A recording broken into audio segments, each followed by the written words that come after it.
mudane gudoomiye marka hore ilaahay baa mahad leh subxaanahu wa tacaala oo sidii aynu arki jirnay aynu naqiinayna halkan ka dhigay markii hore maantana sidaan u ekeysay ilaahaasaa mahad leh markii halkan laamiga la taagan yahay oo aan hadda hortayda eego 10 sano ka hor waxaa laga yaabaa inaanan filaynin inay dhismayaasha sidan u qurux badan iyo magaaladani inay sidan u ekaato ama xaafadani ay sidan u ekaato in badan oo anigu ka mid ahay waxaa laga yaabaa inaysan aad u filayn laakiin isbeddel weyn ayaa yimid isbeddelkana waxaa keenay ilaahay baa keenay tuma dadka xaafadan iyo guud ahaan degmooyinka gobolka Banaadir ayaa keenay waanu mahad celinayaa gudoomiyaha gobolka oo runtii aad iyo aad committed ugu ah inay magaalada isbeddesho gaar ahaan infrastructureska iyo kaabayaasheedu inay isbeddelaan mudane gudoomiye akhyaarta sharafta leh jid la dhisay in badan baa la dhisay jidad meelo badan laakiin micno gaar ah waxaa siinaya runtii jidadkan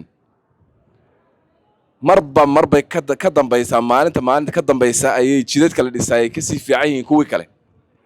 marka waa horumarka oo runtii si isdaba socod ah ayuu asagii horumarka ha u sii horumaraya marka aad iyo aad baan kaaga mahad celinayaa adiga iyo tiimkaagaba sida wanaagsan ee muddo kooban aad laamigan quruxda badan aad u dhisteen aad baad ugu mahadsan tihiin dadka dhistay shacabka dhistay ee canshuurta bixiyey ee ku garab taagnaa ee jidkani ka xirnaa ee u samray ee halkan soo gaarsiiyeyna ayaguna way mahadsan yihiin waana u hambalyeynayaa waxaan leeyahay hambalyo guud ahaan shacabka caasimadda iyo ummadda Soomaaliyeedba oo jidkan sidan loo qurxiyay laamigan ayaga loo dhisay laamiga in la dhiso waxaa ku mataanaysan dhaqaalaha oo kor u kacaya markii laamiga la dhiso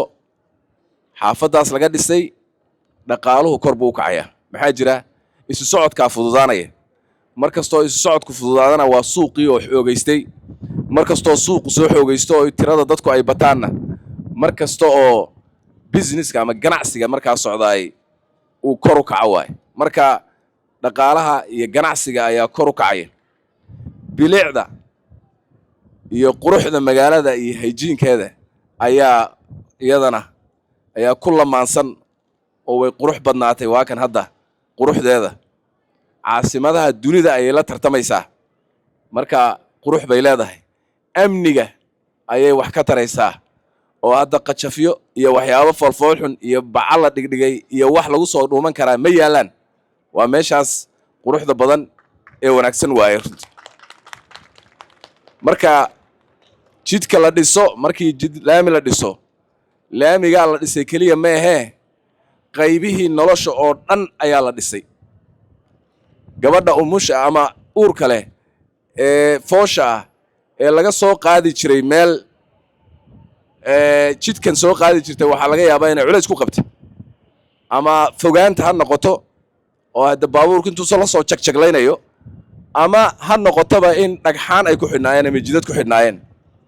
laakiin maanta waa kan sidana loo sameeyey si degdega ayaa qofku meel kasta ugu gaari karaa caasimadda wax fara badan ayaa laga soo sameeyey waad ogtihiin oo waxaa la nidaamiyey bajaajyadii iyo dhibkii jiray iyo dilkii iyo mashaakilkii amnigii baa micno laga qabtay waad ogtihiin oo caasimaddu ay amni tahay markhaati baad ka tihiin idinkaa doorasho ku galay safaf dheer ku galay ayada oo aan waxar laga dhiijinna alxamdulilaahi waa tii inoo dhammaatay ilaahay baa ku mahadsan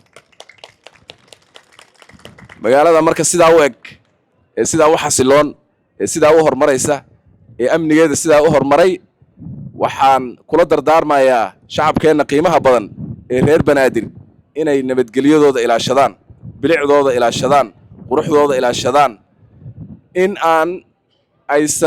inaan la khaldin inaan magaaladan la suuro xumaynin inaan magaceedii qiimaha badnaa ee soo noqday ee la soo celiyey inaan dib loogu celinin magac xumadii iyo fool xumadii iyo dhibka ay soo martay inaan dib loogu celin dadka qaarkood walaha waxay u baahan yihiin inay soo booqdaan oo ay yimaadaan oo ay arkaan waxaa laga yaabaa in mindsetkooda uu horay ugu jiro waxyaabihii ay maqli jireen ama ay arki jireen laakiin waxaan rabaa inaan u sheego muqdishadii aad taqiineen ma aha muqdisho way soo noqotay caasimadaha ugu amniga badan ay ku jirtaa caasimadaha ugu korista badan ayay ku jirtaa marka la fiiriyo siday u korayso muqdisho way isbedeshay waxaan rabnaa marka sidaas ay isu bedeshay inay ku sii socoto mana istaagayso insha Allah way ku sii socon doontaa mashaariic waaweyn ka hirgali doontaa hadii Ilaahay yiraahdo wayna sii fidaysaa wayna sii qurux badnaan doontaa mar kale waxaan rabaa inaan dhammaantiin idin hambaliyeeyo qorax baa taagantihiin aad iyo aad baad u mahadsantihiin hambaliyo ayaan idin leeyahay waxa la inaga filayaay waa inaan ilaashano hantideenna guud oo ay laamiyadu ugu horeeyaan hanti guud weeye lacagteenni baa gashay innaga isku leh waan wada leenahay waa xaqeenni waa xaqiinni waxa loo baahan yahay marka in aynu baranno haddaan ummadda Soomaaliyeed nahay waxaan isku leenahay ee dawladnimada ah ee hay'adaha ah ee dhismaha ah ee dalkeenna ah inaynu wada ilaashano oo dhammaanteen aynu xil iska saarno haddii bac lagu tuuro qofka bacda ku tuuray u sheeg waxaa dhahdaa ku tuurin meesha ka qabo waana al-amru bil ma'ruf wan nahyi 'anil munkar ay weeye oo sidaas ay dadka muslimiinta ay wal mu'minuuna wal mu'minaatu ba'dhum awliyaa'u ba'd ya'muruna bil ma'ruf wa yanhauna 'anil munkar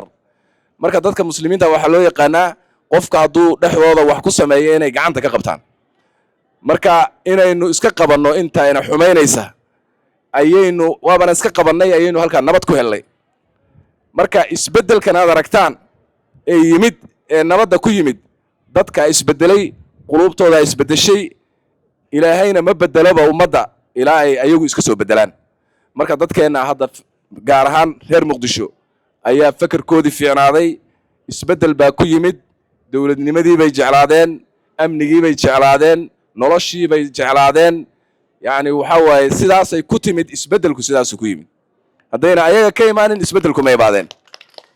marka waynu sii wadaynaa halkaas aynu kaga taagnaanaynaa gudoomiye magaaladeenu waxay u baahan tahay dhirayn in la raaciyo dhismaha marka la dhisaayo in loogu talagalo in laamiga in la dhireeyo magaalada in la dhireeyo in loogu tagaan u baahannahay marka magaalada hadda laamiga waa qurux badan yahay laakiin waxaan u baahannahay xagee loogu talagalay inay geedihii ka baxaan xagee loogu talagalay inay dhirtii ka baxdo waxaan u baahannahay inay dhirayntii inay ka muuqato magaaladaan u baahannahay marka yaan intaa yartaa laga halmaamin magaaladan dhirayn bay u baahan tahay aan dhirayno aan qurxinno aad iyo aad baad u mahadsantihiin asalaamu calaykum waraxmatullaahi wabarakaatu